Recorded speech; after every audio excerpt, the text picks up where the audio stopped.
Hallelujah. Thank you. तो सबसे पहले आप सबको परमेश्वर की ओर से, परमेश्वर के मीठे नाम से आप सबको जय मसीह। जिस तरह से अभी हमने प्रार्थना कर ली, तो मैं आशा करती हूँ आप सब ने अपने अपने हृदय को, अपने मन को तैयार कर लिया परमेश्वर के वचन को रिसीव करने के लिए। आपको याद है वचन कहता है कि परमेश्वर ने अपने वचन को अपने नाम से भी ऊंचा रखा है। इसका मतलब ये है कि जब हम परमेश्वर का वचन सुनते हैं, हमें खुद को तैयार करना होता है, क्योंकि ये वचन खुद परमेश्वर अपने वचन को अपने नाम से ऊपर रखता है। तो हमारे लिए भी ये बहुत ही एक जरूरी बात है कि हम परमेश्वर के वचन को वो स्थान दें जो परमेश्वर अपने वचन को देता है। आमीन, आमीन।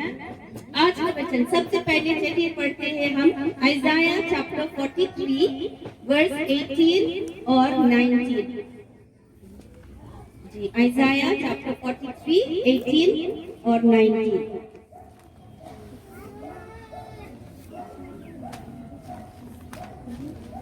जब बीती हुई घटनाओं का स्मरण मत करो, ना प्राचीन काल की बातों पर मन लगाओ। देखो, मैं एक नई बात करता हूँ, वह अभी प्रकट होगी, क्या तुम उसके अनजान रहोगे? मैं जंगल में एक मार्ग बनाऊंगा और निर्जन देश में नदियां बहाऊंगा। आमीन, हालेलुया। वचन यहाँ में क्या क्या कहता है, क्योंकि ये एक नया साल है और मैं चाहती हूँ कि इस नए साल की नई ये जो पहली एक संडे है, आज से अभी से हम खुद को याद दिलाएं कि वचन क्या कहता है हमें।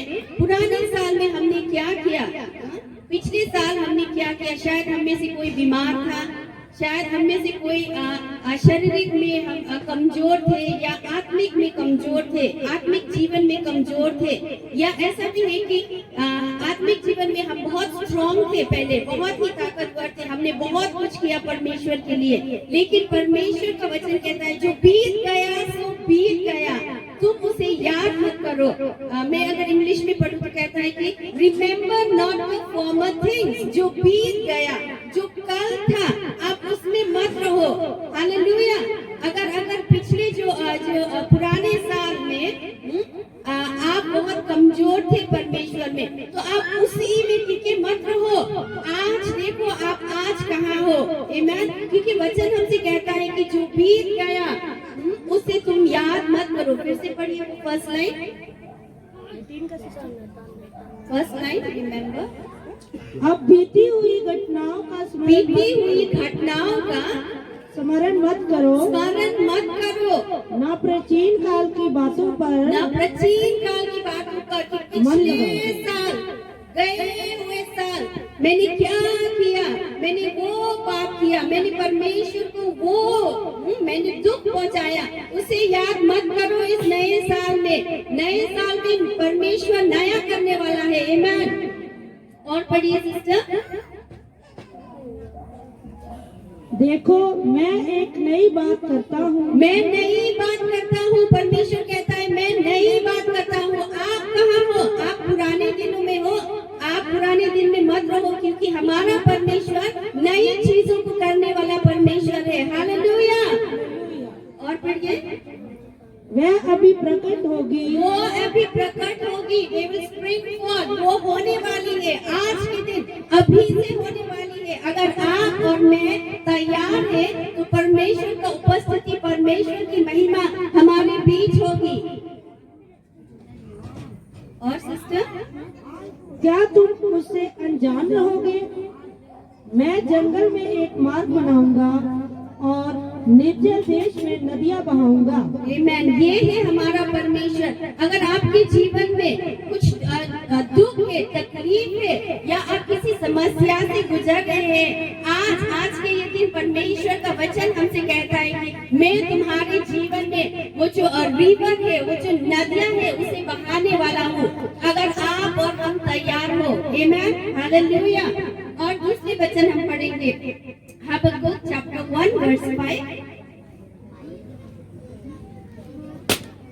हबक्कुक चैप्टर 1 वर्स 5। मैं इंग्लिश में पढ़ती हूँ। इंग्लिश में इस तरह से कहता है, look among the nations and see, wonder and be astonished, for I am doing a work in your days that you would not believe if told.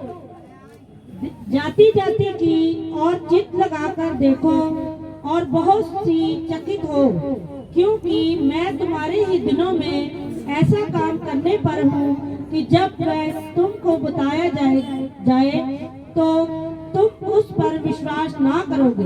Hallelujah. फिर से पढ़ेंगे इसे, थोड़ी थोड़ी कर पढ़ेंगे ताकि हमें समझ में आए। वचन कहता है, लुक अमंग द नेशंस, जाति जाति की ओर, जाति जाति की ओर, संसार की ओर देखो। आगे, चित्त लगाकर देखो, चित्त लगाकर देखो, ध्यान लगाकर देखो संसार में क्या हो रहा है, और बहुत ही चकित हो, और चकित हो जाओ। वचन कहता है तुम जब बाहर देखोगे संसार में क्या हो रहा है, तुम चकित हो जाओगे कि ऐसा भी हो सकता है क्या।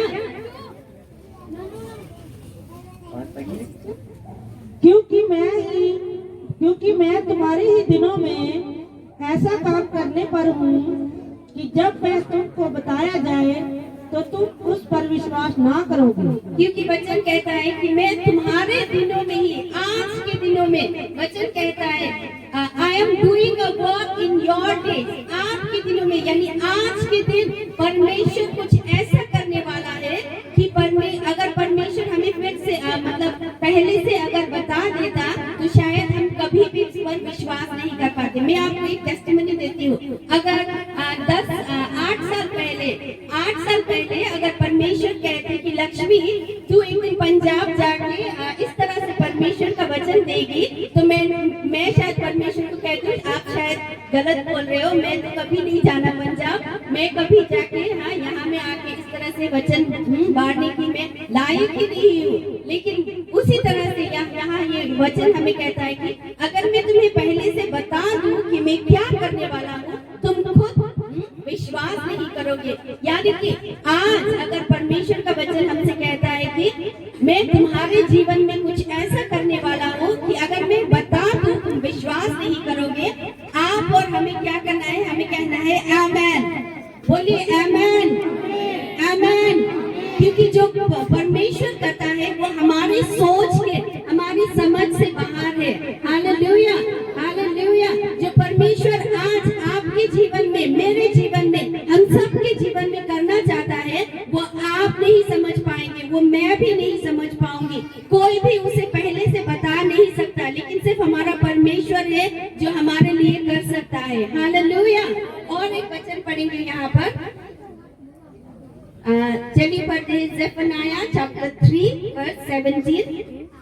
ज़ेफनाया चैप्टर 3 वर्स 17 इंग्लिश में इस तरह से कहता है, the Lord your God is in your midst, तुम्हारा परमेश्वर तुम्हारे बीच में है, a mighty one who will save, he will rejoice over you with gladness, he will quiet you by his love, he will exalt over you with loud singing।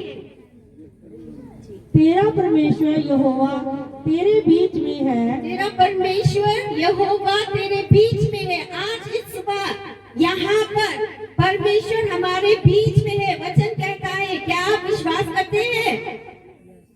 Amen, amen, hallelujah. और वह उद्धार करने में प्रकर्मी है, वे उद्धार करने में प्रकर्मी है, बहुत बलवान है। उद्धार का मतलब सिर्फ एक बार जीवन देना नहीं, क्योंकि हम जो इंसान है वो शारीरिक इंसान है, हर वक्त हमें पश्चाताप करना होता है, हर वक्त हमें परमेश्वर की जरूरत होती है। आमेन। और जब भी आप पुकारोगे परमेश्वर आपके साथ है, कि वचन कहता है वो हमारे बीच है। आज इस सुबह को परमेश्वर हमारे बीच है। हालेलुया। और पढ़िए सिस्टर, वह तेरे कारण आनंद से मगन होगा। देखिए परमेश्वर आप जो यहाँ पर है, हम परमेश्वर को अपनी इन शारीरिक आंखों से नहीं देख सकते, लेकिन वचन कहता है वो जो स्वर्ग में है, वो जो हमारे बीच में है, परमेश्वर कहता है वो हमारे लिए मगन है। हालेलुया। वो खुश है आपके और हमारे लिए। जिस तरह से हमारी जो बहनें हैं, सिस्टर्स हैं, उन्होंने डांस करके या गीत गा के परमेश्वर की स्तुति आराधना की, उसी प्रकार परमेश्वर का वचन कहता है कि वो मगन है हमारे लिए। वो आपको देखकर, जो सिस्टर्स यहाँ में बैठे हैं, वो आपको देखकर परमेश्वर बहुत खुश हो रहा है। वो हमारे जो भाई आए हैं, यहाँ पर बैठे हुए हैं, आप सबको देखकर हमारा परमेश्वर बहुत खुश है, बहुत मगन है। हालेलुया। यही तो परमेश्वर का जो हम एक सैक्रिफाइस, एक बलिदान जो हम दे सकते हैं हमारे जीवन से, कि हमारा परमेश्वर हमें देख के वो ना कहे कि मैंने गलती कर दी, इसे भुलाकर मैंने गलती कर दी, लेकिन हमारा इच्छा ये है कि जब भी परमेश्वर हमें देखे वो कहे मैं खुश हूँ कि मैंने इसे बुलाया, मैं खुश हूँ कि ये मेरा संतान है। आमेन, आमेन। और आगे, वह अपने प्रेम के मारे चुप रहेगा। वो अपने प्रेम के मारे चुप रहेगा। इंग्लिश में इस तरह से कहता है, He will quiet you by His love। यानी अगर हमारे जीवन में कुछ परेशानियां हैं, हम समस्या से गुजर रहे हैं, देखिए परमेश्वर का वचन कहता है उसके प्रेम से उन सारी चीजों को वो मिटा देगा। आमेन, हालेलुया। परमेश्वर का प्रेम में इतना सामर्थ्य है, परमेश्वर का प्रेम में इतना बल है कि हमारे जितने भी परेशानियां हैं, जितने भी मैं ये नहीं कहती कि जो भी यहाँ पर जो आज आए हैं उनके जीवन में खुशियां हैं, कोई परेशानी नहीं, ऐसा नहीं है। बहुत सारी जरूरतें हैं, बहुत सारी परेशानियां हैं, लेकिन याद रखिएगा परमेश्वर का प्रेम, परमेश्वर को जो आपके लिए दया है, हालेलुया, वो आपकी सारी परेशानियों को, वचन कहता है कि जितने भी जो बोझ से दबे हुए हैं, जितने भी परेशान हैं, वो आकर मैरी की तरह आकर यीशु मसीह के चरणों में लेके आइए। आपकी जितनी भी परेशानियां हैं, प्रॉब्लम से, उन सबको यीशु मसीह के सामने लेके आइए, और हमारा यीशु कहता है कि मैं तुम्हें विश्राम दूंगा। आमेन, आमेन। और एक बात पढ़ेंगे, मैं ज्यादा समय नहीं लूंगी आज के दिन। चलिए देखते हैं रेवलेशन चैप्टर 21 वर्स 5। 21 वर्स 5 मैं इंग्लिश से पढ़ती पहले। एंड प्रकाशित 21 वर्स 5 मैं इंग्लिश से पढ़ती हूँ एक बार। And he was seated on the throne, said, Behold, I am making all things new. Also he said, Write this down, for these words are trustworthy and true. और जो सिंहासन पर बैठा था, उसने कहा, किसने कहा? जो सिंहासन पे बैठा था, हालेलुया, उसने कहा। उसके वचनों को सुनिए। मैं सब कुछ नया कर देता हूँ। मैं सब कुछ नया कर देता हूँ। फिर उसने कहा, लिख ले, क्योंकि ये वचन विश्वास योग्य और सत्य है। परमेश्वर जो ऊंचे स्थान पर रुका हुआ है, बैठा हुआ है, उसने कहा, देख, आज से, अभी से मैं कुछ नया करने वाला हूँ, मैं नई चीजों को लाने वाला हूँ, मैं नई आशीषों को तुम्हारे जीवन में लाने वाला हूँ, मैं छुटकारा को तुम्हारे जीवन में लेके आने वाला हूँ। तू विश्वास अगर नहीं करता तो लिख ले। आज के दिन से आपके जीवन में परिवर्तन होगा। हालेलुया। आप विश्वास करते हैं इस परिवर्तन को जो परमेश्वर के स्थान से आता है? क्या आप विश्वास करते हैं? क्योंकि जब हम विश्वास करते हैं, सिर्फ विश्वास से ही हम परमेश्वर के सामने जा सकते हैं। आमेन। अगर हमारा विश्वास कमजोर है, हम कुछ भी हासिल नहीं कर पाएंगे। इसलिए वचन कहता है कि विश्वास से ही हम परमेश्वर की आराधना करते हैं, विश्वास से ही हम परमेश्वर की स्तुति करते हैं।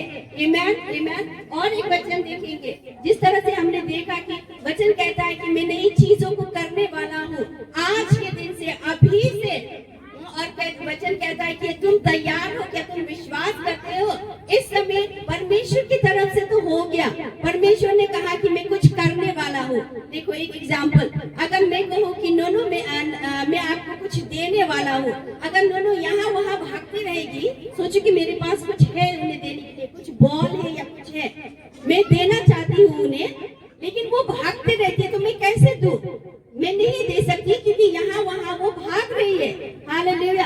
अगर मैं सोचूं कि कुछ बहुत ही कीमती चीज है और मेरा मोबाइल है, शायद इतना कीमती तो नहीं, मेरा मोबाइल बहुत ही नॉर्मल है, मेरा मोबाइल है, मैं बोल रही हूँ कि मैं देना चाहती हूँ नोनो को, बहुत मेरे लिए तो बहुत कीमती है ये, अगर मैं उन्हें देना चाहती हूँ, नोनो फिर यहाँ वहाँ भागती रहेगी तो मुझे भी परेशानी होगी, मैं कैसे दूँ, कहीं वो गिरा ना दे। समझ रहे हैं आप? इसका मतलब ये है कि देने वाला तो तैयार है, क्या लेने वाला तैयार है कि नहीं, वो भी इम्पोर्टेंट है। हालेलुया। देने वाला हमारा परमेश्वर जो देने वाला है वो तैयार है हमें देने के लिए। क्या आप और हम तैयार हैं उसे लेने के लिए? ये बहुत ही इम्पोर्टेंट है समझने के लिए। आमीन आमीन। चलिए अब हम परमेश्वर की तरफ से, तो परमेश्वर ने कहा कि मैं नया करने वाला हूँ, और हम क्या करें, अभी हमें क्या करना है हम वो देखते हैं। चलिए एक वचन पढ़ते हैं। सिस्टर ये स्टोरी पढ़े, 1 सामुएल, एक स्त्री के बारे में है, क्योंकि आज की ये जो सभा है हमने स्त्रियों के नाम, लेडीज के नाम कर दिया है। लेडीज के नाम नहीं, माफी चाहती हूँ, परमेश्वर के नाम है, लेकिन हाँ इसका लीडिंग जो है हमारी लेडीज ने किया है। तो हम एक लेडीज के बारे में पढ़ेंगे बाइबल में। पहला सामुएल चैप्टर 1 वर्स 1 and 2 पढ़िए सिस्टर। एफ्रेम के पहाड़ी देश के रमतैम सोफीम नगर का निवासी एल्काना नामक एक पुरुष था। वह एफ्रेमी था और सूफ के पुत्र तोहू का बड़पोता, एलियू का पोता और यहोराम का पुत्र था। तो यहाँ पे एक स्टोरी है, यहाँ पे एक कहानी है। तो बस मैं इसे रिपीट नहीं करूंगी, आपको बहुत को ये पता होगा। ये कहानी है सामुएल के जन्म के बारे में, हन्ना के बारे में। तो मैं सिर्फ चाहूंगी कि हमारी सिस्टर उसे पढ़ दे ताकि समय ज्यादा ना जाए। और अब पढ़िए सिस्टर। हो गया सिस्टर? अच्छा 3 सेकंड वाला भी पढ़ दीजिए। उसकी 2 पत्नियां थी, एक का नाम हन्ना और दूसरी का नाम पहनन्ना था। पहनन्ना के 2 बालक हुए, परंतु हन्ना के कोई बालक ना हुआ। अब 6 और 7 पढ़िए। परंतु उसकी सौत इस कारण से कि यहोवा ने उसकी कोख बंद कर रखी थी, उसे अत्यंत चिढ़ाकर उड़ाती रहती थी। वह तो प्रतिवर्ष ऐसा ही करता था, और जब हन्ना यहोवा के भवन को जाती थी तब पहनन्ना उसको चिढ़ाती थी, इसलिए वह रोटी और खाना ना खाती थी। तो यहाँ भी हमने देखा एक स्त्री है जिसका नाम हन्ना है। वो बांझ थी, उसका कोई बच्चा नहीं था, और वो साल हमेशा वो जाकर परमेश्वर के सामने जाकर वो क्या करती थी, वो प्रार्थना करती थी। आमीन आमीन। और अब हम देखेंगे वर्स 10 और 11। बहुत ही खूबसूरत वर्स है ये, बहुत ही बलशाली। अगर आप समझ सके, जब आप घर जाएंगे आप इसे फिर से पढ़िएगा, और इस वर्ष में आप एक स्त्री का मन देखेंगे। एक औरत जो बांझ है, जो उसके जीवन में परेशानियां हैं, जब वो प्रार्थना करती है तो वो किस तरह से प्रार्थना करती है आप उसे देखेंगे। वर्ष 10 और 11 पढ़िए। वह मन में व्याकुल होकर यहोवा से प्रार्थना और बिलक कर रोने लगी। और उसने यह मन्नत मानी कि हे सेनाओं के यहोवा, यदि तू अपनी दासी के दुख पर सचमुच दृष्टि करे और मेरी सुधि ले और अपनी दासी को भूल ना जाए और अपनी दासी को पुत्र दे, तो मैं उसे उसके जीवन भर के लिए यहोवा को अर्पण करूंगी और उसके सर पर शुरा फिरने ना पाएगा। अब 20 का पढ़ दीजिए सिस्टर। 20 वर्स 20। तब हन्ना गर्भवती हुई और समय पर उसके एक पुत्र हुआ, और उसका नाम शमूएल रखा, क्योंकि वह कहने लगी, मैंने यहोवा से मांग कर इसे पाया है। आमीन आमीन। तो हमने यहाँ पे क्या देखा, स्टोरी को शॉर्ट करते हुए, कि हन्ना जो बांझ थी उसने प्रार्थना की, और प्रार्थना के बाद उसे एक पुत्र जन्म हुआ जिसका नाम सामुएल रखा गया। आमीन आमीन। लेकिन चलिए मैं चाहती हूँ कि आप ध्यान लगाए, मैं चाहती हूँ कि आप हन्ना की प्रेयर पर ध्यान लगाए। उसने क्या प्रार्थना की, बहुत ही खूबसूरत है। फिर से हम पढ़ेंगे वर्स 11 को। verse 11 sister.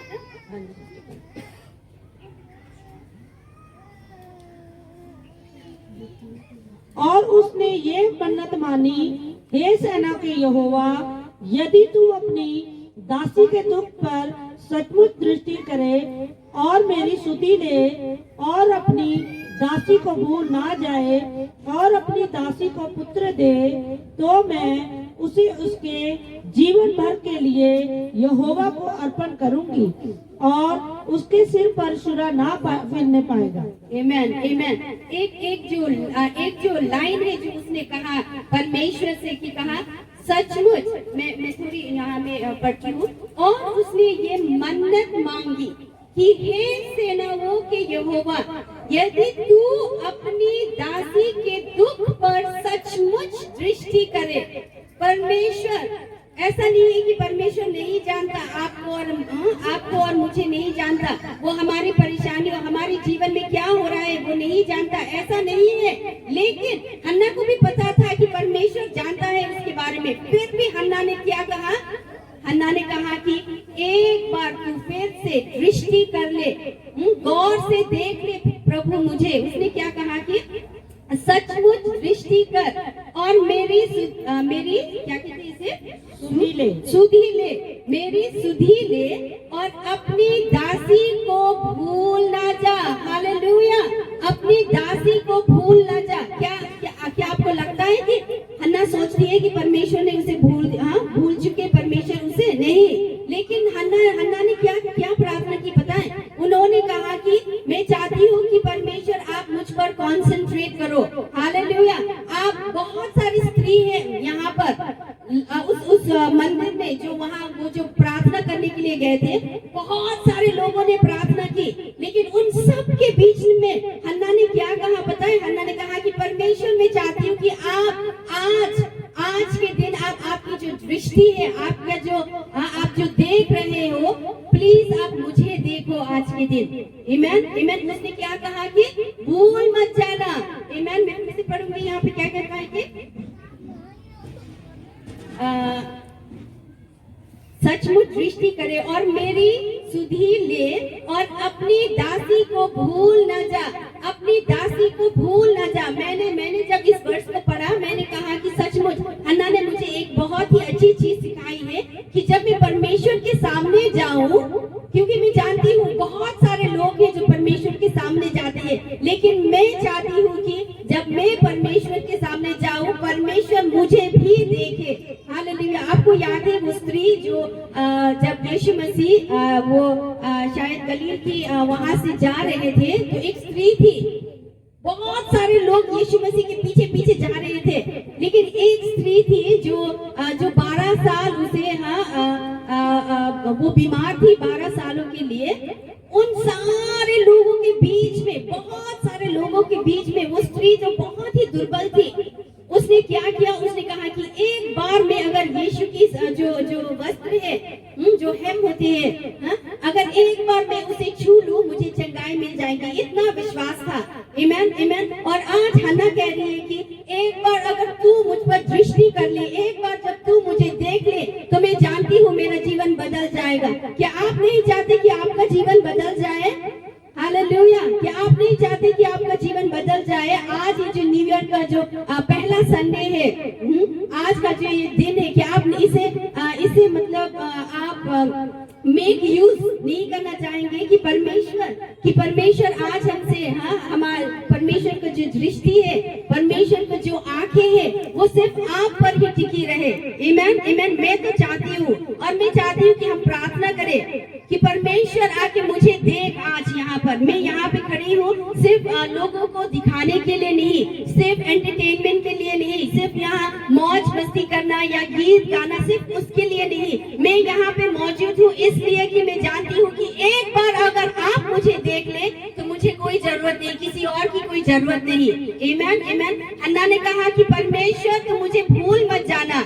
मैं चाहती हूँ कि आज हम भी परमेश्वर से कहें कि परमेश्वर मैं यहाँ खड़ी हूँ, मेरे जो भाई है यहाँ पर, मैं चाहती हूँ कि आप भी कहे कि परमेश्वर मैं यहाँ पे खड़ा हूँ, देखो इन सारे लोगों के बीच आप मुझे भूल मत जाना। इस नए साल में मैं चाहता हूँ कि आप मुझे भूल मत जाना। मैं आपको जिस तरह से हन्ना ने प्रार्थना की, मैं उसी तरह से प्रार्थना करती हूँ कि आप मुझे भूल मत जाना, क्योंकि मैं चाहती हूँ कि आपकी जो आंखें हैं, आपकी जो दृष्टि है, फिर एक बार इस नए साल में मेरे ऊपर आए। आमीन, आमीन। इसलिए मैं निवेदन करती हूँ, मैं रिक्वेस्ट करती हूँ आप सबसे, अगर कोई है यहाँ पर जो आपने अभी तक अपने जीवन को परमेश्वर को नहीं दिया है, अपने जीवन को आपने रिपेंट नहीं किया है, या आप फिर से चाहते हैं कि आप वापस आ जाएं। शायद पिछले साल आप मुझे नहीं पता आपका जो स्पिरिचुअल लाइफ है, वो जो आत्मिक जीवन है कैसा था, लेकिन आज अगर आप चाहते हैं कि मैं फिर से उस दौड़ में, क्योंकि हमने वो वचन पढ़ा था, वचन में क्या कहता है, हम सब दौड़ रहे हैं। अपोस्टल पॉल ने कहा मैं दौड़ रहा हूँ ताकि मुझे वो प्राइज मिले, मुझे वो प्राइज मिले जिसके लिए परमेश्वर ने मुझे बुलाया है। अगर आपके जीवन में भी मेरे जो ब्रदर्स हैं यहाँ पर, मेरे जो सिस्टर्स हैं यहाँ पर, अगर आपके जीवन में भी आप चाहते हैं कि मैं फिर से उस दौड़ में भाग लगाऊं, मैं फिर से पार्टिसिपेट करूं, तो मैं चाहती हूँ कि आप खड़े हो जाएं यहाँ पर। जिसको लगता है कि इस नए साल में मैं चाहती हूँ कि परमेश्वर की दृष्टि मेरे ऊपर आए, और मैं चाहती हूँ हन्ना की तरह प्रार्थना करने के लिए, परमेश्वर मुझे भूल मत जाना, तो मुझे याद रखना क्योंकि मुझे तेरी जरूरत है। तो मैं चाहती हूँ कि आप खड़े हो जाओ यहाँ पर। हमारे बीच हमारे पास्टर जी है, वो हमारे लिए प्रार्थना करेंगे। तो